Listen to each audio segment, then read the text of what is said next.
Hey everybody, did you know you can go to colinmullen.com in order to get art and art prints? It's true. Also, stick around till the end of the video to hear about an important announcement. Hey everybody. So at the time of recording, I don't know what I'm going to call this video, but I'm sure it's going to be something that just does awful in the YouTube algorithm. So just ignore that and just trust me, you as an artist care about the thing I'm about to tell you. But first, let me tell you about this painting. It is beginning to show that I need to do more paintings because this painting I'm not a fan of. I think there's been about 2 videos on this channel where I'm like, that was a good painting, I'm glad I did it. And there's about like every other one where I'm like, you know, in retrospect, that painting wasn't so bad.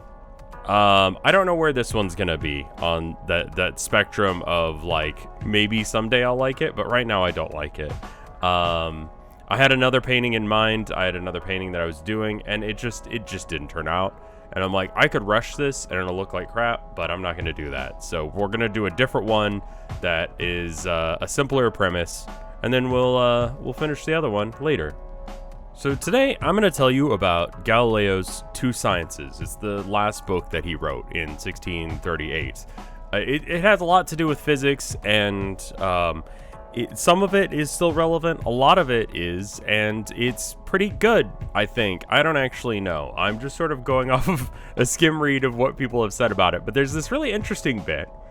On page 5, you can find a translated version of this online, where he starts talking about this pillar that a lot of this book has to do with pillars and weights and that sort of thing, hence why it's really important for physics. But he's talking about this pillar, and he's talking about how, let me just read this thing. So it says on page 5, it says, thus, for example, a small obelisk or column or other solid figure can be laid down or set up without danger of breaking, while a very large one will go to pieces under the slightest provocation, and that purely on account of their own weight. And here I must relate a circumstance which is worthy of your attention, and indeed are all events that happen to the contrary of expectation, especially when precautionary measures turns out to be the cause of disaster. A large marble column was laid out so that the 2 ends rested upon a piece of beam. So that's pretty straightforward. He's got the pieces of wood or whatever holding this column up so that way it can lay flat without it actually being, on the ground, so that way they can get to it later. Makes sense. One at, one end, one at the other. A little later, it occurs to a mechanic that in order to be doubly sure of it not breaking in the middle by its own weight, it would be wise to lay a third support midway.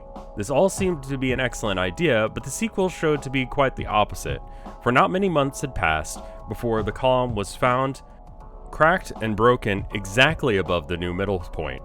I'm going to skip ahead just a bit where it gets interesting again. And it says, surely this is the explanation, and the moment and cause is known to our surprise vanishes. For when the 2 pieces of the column were placed on level ground, it was observed that one of the end beams had, after a long while, become decayed and sunken, but the middle one had remained hard and strong, thus causing one half of the column to project into the air without any support.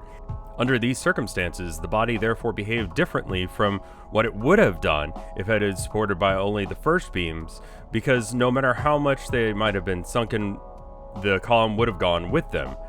In other words, had the third thing not been added, the 2 other supports would have decayed roughly at the same speed, and the whole thing would have sunk evenly, and so there wouldn't have been a problem. But because he added this extra one that didn't, rot the same way, then it broke, and it broke over that point. This is like super random when it comes to an art channel. You're probably not doing a whole lot of structural integrity stuff, so you're probably asking like, Rev, what are you talking about? Why are you bringing this up? I'm going to ignore that question again and talk about my grandfather. My grandfather was an engineer. My grandfather helped build planes and stuff. And he was extremely against VCR TV combos and the like. A VCR, for those of you that are too young, is sort of like a DVD player. And for those of you too young to know what a DVD player is, I'm old. My grandfather's reasoning was that the more things that you have in a system, the more likely that one of them will break, and if it breaks, it usually takes down the whole thing. Simplicity is the connecting tissue between these two stories.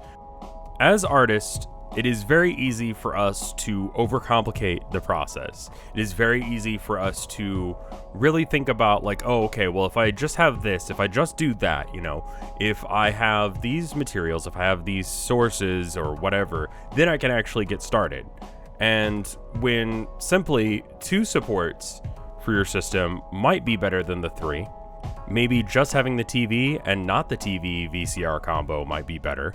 The simplicity is the thing that will actually get you through the process. If you're waiting to do art until you have things just so, until you have everything just set up, if you have your process that way, you need to have things just so, it needs to be the weekend, you need to have your favorite drink, you need to have your favorite paints, you need to have just your mind set in the correct way, and then you sit down and it all comes together. That's too many working parts that all could possibly go wrong. Maybe you get called in on the weekend. Maybe you're tired from the week. Maybe you just don't have any good ideas at the time. This is not a good way of doing art. This will cause you to not do art, actually. It's too many barriers of entry, too many working parts that will inevitably cause you to have failures. It's better to keep things simple. If all you can do in a day is sketch on a sticky note, then that is way more art than a lot of people who talk about art do. So it's better to do that than nothing, even if you're not super proud of it. Like, I'm not super proud of this painting, but I did a painting. And by keeping up with my practice, by keeping up doing art, eventually I'll be able to get to a point where I'm really happy with it. So now, real quick, before I end this video, I do have an important announcement to make, but I do want to make sure that I thank the people on patreon.com/RevScarecrow who help support this channel. So stick around for that. Anyway, let's get around to thanking those people on patreon.com/RevScarecrow with the people at the $5 tier or more, starting with my mom and probably also my dad. They kind of, you know, they're a unit, right? Thank you, Wapfu. Thank you, Top Houndor. Thank you, Tiffany. Thank you, The Drunk 2010. Thank you, Terry Maverick. Thank you, Snoutpunk. Thank you, Skelecorgi. Thank you, Mortis Nodus. Thank you, Micah. Thank you, Maliciousness. Thank you, Kayla Hollinger. Thank you, Gala. Thank you, Dragon. Thank you, Chiptune Glitch. Thank you, Bubba Fair. Thank you, Bep. Thank you, Andy. And thank you, Amber. And thank you, Ants! No, that wasn't the important announcement, but he's back! He's back! But no, the important announcement is actually that me and my friends at the Stream of Consciousness were raising money to support Ukraine, you know, the people in Ukraine who are dealing with the awful stuff that's going on there. So if you want to help out, if you want to throw some money at it, there's a link in the description. There'll be more information coming on Twitter about when the streams are happening, but we're going to do some stuff. We're going to have some good streams and we're going to have a good time. And if you're interested, links down in the description. Thank you so much for watching. I'll see you in the next one. Bye.